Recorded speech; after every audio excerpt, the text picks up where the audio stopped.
Game de ce scrim de la team Azeri Utopia contre la team Neo Sentry Red. Et la team Neo Sentry Red au first pick cette fois-ci dans cette phase de draft qui est lancée. On va voir un petit peu les picks votre choisis pour les bans. Pas même de faire perdre mes puntos.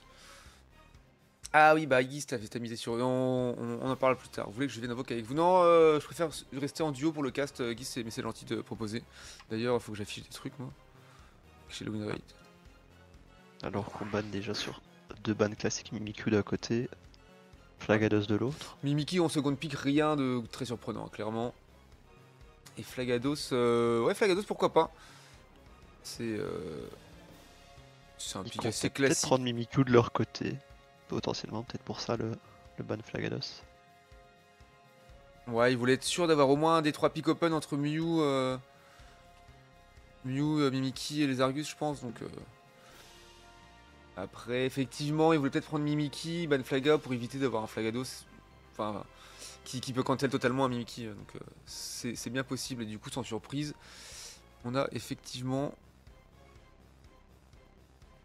un Mew d'un côté et un Argus de l'autre avec un Ronflex, qui est assez flex hein, comme tank, on va pas se mentir. Ou pas Tortank de l'autre côté. Ah, le problème de répondre avec un Mouscoto, c'est qu'un Mouscoto dans un Tortank, ça peut être compliqué. Sauf s'ils veulent le jouer bot lane, mais ça m'étonnerait. Je ne pense pas trop. En voyant les pics, potentiellement si toujours. Il n'y a pas d'autre tank qui est pris. Et il reste quoi à On prendre? sera Tortank bot. Ah bah rien, du coup, effectivement, c'est bien. Bah c'est vrai qu'il y a Athème. Donc Athème égale poulet. Donc forcément... Le fameux poulet braisé. Ouais, le Brasigali top lane du coup. Donc effectivement, ça ira. Match-up et even entre les deux. Premier qui se tombe se met bien. Peut-être un léger avantage en early pour Mouscoto quand même, mais faut passer le 5 avant l'autre et puis ça peut bien se passer. Attention aussi, hein, quand on se prend les autos de Brasigali, au bout de 5, on commence à bien douiller et lui il se remet très très bien. Donc Jean-Mi il doit péter son crâne lui aussi, into scream. Ouais, clairement. Clairement, surtout vu que les matchs sont pas passés comme il aurait voulu, je pense. Ah, ce qui se passe à l'UEC reste à l'UEC. Tout à fait, mon cher Étoile. D'ailleurs, voilà, j'ai pas à préciser, mais je suis avec Étoile, hein, un joueur du coup de la team Belgique, effectivement, et aussi de la team Neo Red en duo cast, là, ce soir. Avec, bien sûr, j'ai mon petit t-shirt Azeri, évidemment. Ouais. Non, ici, la win condition des Azeri, c'est vraiment juste protéger le Lézargus, le Pika, empêcher Athème ou même Neptune de s'y approcher.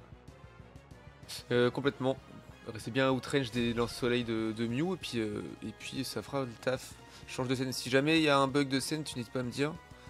Je te remettrai un stream. Hop, on va mettre ça dans le bon ordre aussi. Hop là. Tous les égos, j'ai lâché vos deux équipes. Hein. Ouais, j'adore ce skin sur Ronflex, il est incroyable. Mais du coup, non, pour revenir à la LAN, ça va. La fatigue est passée. Je vais chill un peu demain matin. Je vais pas faire un live à 9 h pour me reposer encore un petit peu. Puis après, on est bon, je pense. Hein. On est bon, on sera tout à fait fine. Ouais. Yo yo, ça va ou quoi? Alors, bon, tu me permettras de switch sur la team directement. On va arriver très vite sur la rencontre des deux équipes pour voir l'élastine. Pas d'invade pour l'instant. Un rouge pour Blancoton en jungle. Voilà, c'est fait. Passif qui a pris l'expérience, bien sûr. Et attention, on aura un gank early pour Neptuneo avec son Givrali, maybe. Ouais, il y va direct. Hein. Il prend le rouge et il y va direct. Directement caché dans les bush. Ah, Jean-Mi qui a pris l'info, qui fait un petit peu les plâtres là, mais c'est pas mal. Surtout qu'il a pas joué le... Ouais, enfin ça, Givrali jungle, on se doute qu'il vaut mieux éviter de jouer le stacking et plutôt jouer le last hit des mobs pour rester en vie. Ah, du coup, ils avaient fait les last hit early et laissé en vie les sapros sur la lane pour pouvoir les récupérer plus tard. C'était plutôt fine comme idée. Ah. Je sais plus comment ça va depuis la lane, mais ça va très très bien et toi? On est là, hein. Pas triste hein, que la LAN soit finie, on va pas se mentir. Mais après, pour qu'un événement ait du sens, faut qu'il se finisse un jour. Malheureusement, waouh, c'était incroyable. Donc Athème a tout Et les deux récupéré. équipes ont juste visé les bis, puis sont repartis chacune de leur côté. Ouais. Quoique on a toujours pas Sid qui attend dans les bush, peut-être une opportunité de kill. Il préfère retourner faire sa rota là tranquillement. Pour pouvoir être à son niveau 7 le plus rapidement possible. Et puis plus tôt il y retourne, plus tôt il peut être niveau 7 en étant au timing biz des 8 minutes. Alors qu'au bot, Kanto et ZV ont fait le premier kill, ont pris les mobs. Et oui, le premier sang hein, sur Tortank du coup, enfin sur Carapuce pour l'instant. Ah, c'est assez even en termes de points rentrés. La jolie Boulélec là pour récupérer ce last-hit là, alors qu'il était côté Azeri Utopia. Bien joué de la part de Yenako. Pour le moment, pas de gros avantages des deux équipes. Ah, par contre, on a déjà Passide. Passide niveau 7, du coup c'est fine, alors que Neptune est que 6. Passide s'est mis bien là-dessus. Ah, c'est vrai que de jouer leur Ligank, ça deny un petit peu de farm en jungle. Et ça fait qu'on est un petit peu late en expérience. Ouah, la jolie balle hein, qui touche. Et tous les tirs touchent. Ouais, on va dire qu'il en touche 3 sur 4. Et c'est quand même un très bon ratio. Hein, 75% de précision sur le tir de précision, c'est assez fine. Ça permet surtout à Azeri de faire la full rotation bot, déjà se mettre bien avant les bises, voilà, ouais, on voit ça, mais d'un autre côté, Top, ouais, il était un peu en 3v4 là, c'était un petit peu compliqué, et du coup, décale 2 ou pas sur la bot, rentrait pas mal de points quand même, c'est fine pour la Azeri Utopia, c'est un peu lourd, ouais, le Solar, je crois qu'il a réussi à dépop avant le Solar Beam, ce qui met très bien ce ronflex, mais moins bien. Il y a eu des points qui ont drop au niveau des bises, donc je pense que Yenako en a eu quelques-uns. Ouais, il a dû en avoir 2, max point. Au moins 2. Oh, bien vu ça, tryhard, les strats des points et tout. Et c'est un Régis en premier golem qui est engagé directement. C'est bon, je sais que j'ai pas beaucoup parlé avec toi, j'étais plus avec Rings, c'est JP Asmog. Ouais, on n'a pas trop eu l'occasion de parler malheureusement, mais bon, c'est pas grave. Hein. Ce sera la prochaine, de toute façon, prochaine LAN, j'irai directement. Allez, tout le monde au contest, c'est Passide qui récupère un stack, une auto. La classique Passide, hein, récupérer des trucs à l'auto de les Argus. Oh là là, les SR s'en rappellent de leur match en LFPU de oui, cette auto. J'imagine. C'est vrai que c'était contre vous, donc faut pas faire de blagues outre mesure là-dessus. Calmons-nous, calmons-nous. Radar Azur qui était fine, hein, de passer maintenant pour faire le petit push. Après, bonne défense, rester solide, bien paqué. Ouais, petite... Alors que du coup, Atem qui est descendu via le portail, mais ça laisse à Resu au top tout le loisir de ce stack, de prendre l'XP, les mobs. Ah, c'est vrai qu'il a pu rentrer du point. Déjà niveau 9. Ouais, ça y est, il a sans doute bientôt 10 d'ailleurs, bah, bientôt 11, il va pas se mettre bien. Ah, le problème c'est que, ouais, du coup, Atem est late, hein, il va avoir son 8, ce qui va pouvoir lui permettre de faire beaucoup de trades aussi à ce moment-là. Donc ça va être fine aussi de son côté.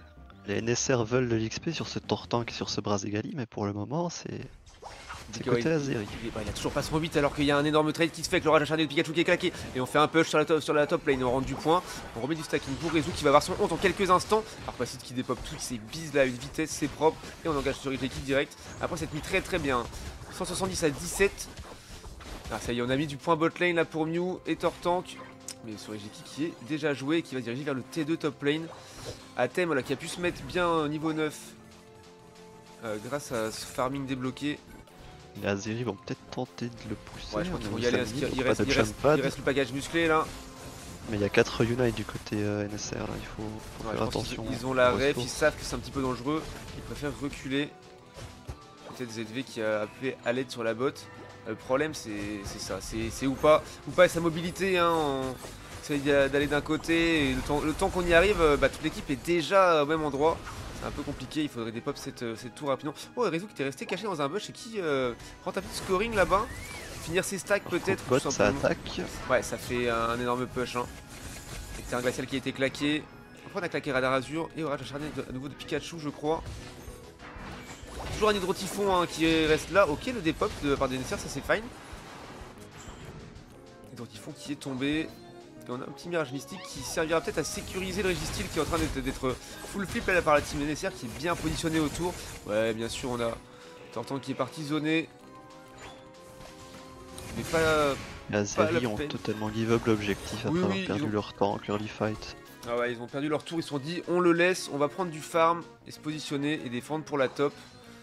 De toute façon, il n'y a pas eu un gros over dessus, je crois, donc c'était pas grave. Oh, pas mal, ça a tenté de mettre le sapro sur le ou pas. La hantise l'a sauvé. Mais s'il revient, non, évidemment, il ne revient pas. Il n'est pas complètement délu, ce cher ou pas. De Star. Il y a Star et Étoile qui sont les deux supports des NSR, quoi. C'est incroyable quand même. Starchild sont ouais, Starchild. Là, on a Yenako tout seul dans la jungle. Ouais, on TP ou pas. Le petit portail déchaîné, là, c'est fine. Ah ouais, c'était malin puisqu'on... Flex par contre. Ouais, très solide Kanto là-dessus. tempo comme jamais en solo, il est assez balèze. Après, bon, quand on prend tous les dégâts d'un coup, c'est compliqué. Ouais, bon Scout Bush là, shooter de précision. J'ai bien aimé le move de Pacide. Toujours bien de checker comme ça. Est-ce que j'ai Shiki qui est à nouveau sécurisé par les Aziru Utopiens, qui se dirige à nouveau également vers le T2 top lane des NSR. Ils sont plus si loin derrière en scoring, hein. 165 à 192. Les deux équipes se sont un peu rattrapées, hein, que ce soit niveau XP ou niveau score, mais toujours léger petit avantage aux Azeri. Bah même pas, ils sont derrière en termes d'évolution. Hein. Enfin, en termes de level, ils sont derrière. En termes de scoring, oui, ils sont devant, mais en termes de niveau, ils sont juste derrière.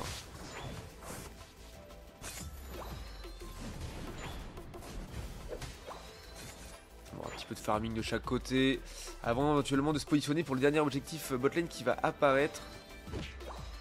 Voilà, très bien. Quand on qui va avoir son 11, c'est pas mal, hein. Tacle lourd boosté, ça peut être fine. Contre côté NSR, il y a Nako qui n'a pas encore son 13, ça pour le fight Rayquaza c'est dommage. Ouais.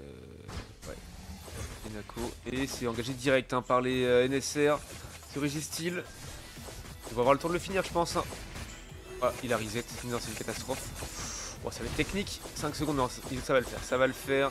Ça va l'effectuer. Regarde les positions Azeri, ils les ont, là où les NSR ne sont pas du tout en position. Ouais, mais ils ont pas envie de flip. Pas... Alors, je vous aurais pas dire ça, mais après vous avez déjà eu votre match contre eux en LFPU donc c'est pas trop grave, mais c'est pas trop le genre à flip. Non mais je veux pas dévoiler des strats ou des habitudes de jeu aux adversaires potentiels. Non c'était pas par rapport au flip, mais c'est juste qu'avec les positions, vu que c'est deux combes qui aiment un peu la distance et le frontal, les positions sont toujours très importantes. C'est pour ça que je suis toujours miss pause parce que je ne comprends pas ce genre de phrase. Un réel, c'est toujours bien d'avoir l'avantage de position pour si jamais trap bush ou punir justement une mise pause d'un adversaire.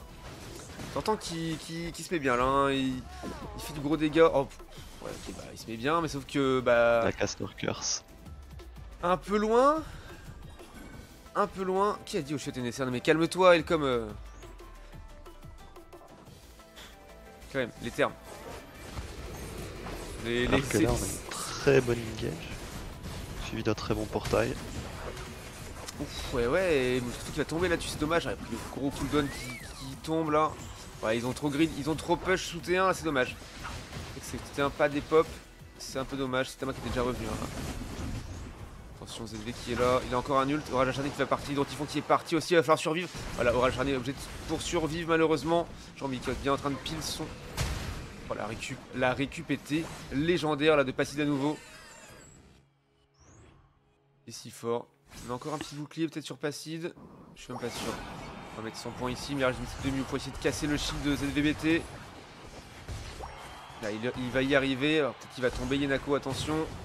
Pacide qui aura quand même mis, bon, il a encore le bouclier et ça FF côté NSR.